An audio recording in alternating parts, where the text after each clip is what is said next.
Անմնացորդ նվիրում մասնագիտությանը սերարմարտն ու հայրենիքը։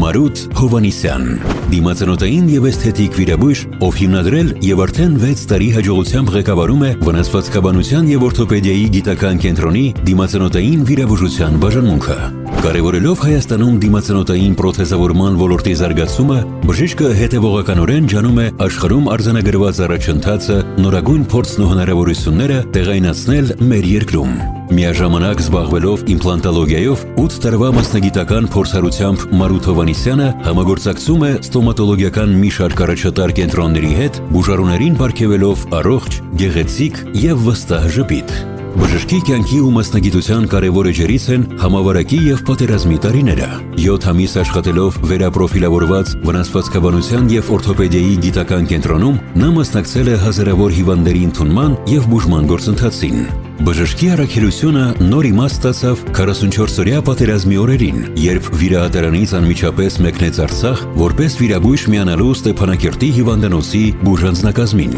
Նույն նվիրումով և մասնագիտական պատասխանատվությամբ նա ծառայել է նաև Վարդենիսում ռազմական գործողությունների ընթացքում։ Հայրենիքին նվիրվածությունը, մասնագիտական բարձր պատասխանատվությունն ու մարդասիրական արժեքներին հավատարմությունը Մարութ Հովանիսյանի գործունեության առանցքային սկզբունքներն են, որոնք նա շարունակում է կյանքի կոչել ամեն օր հանուն առողջության, գեղեցկության և հայրենիքի բարօրության։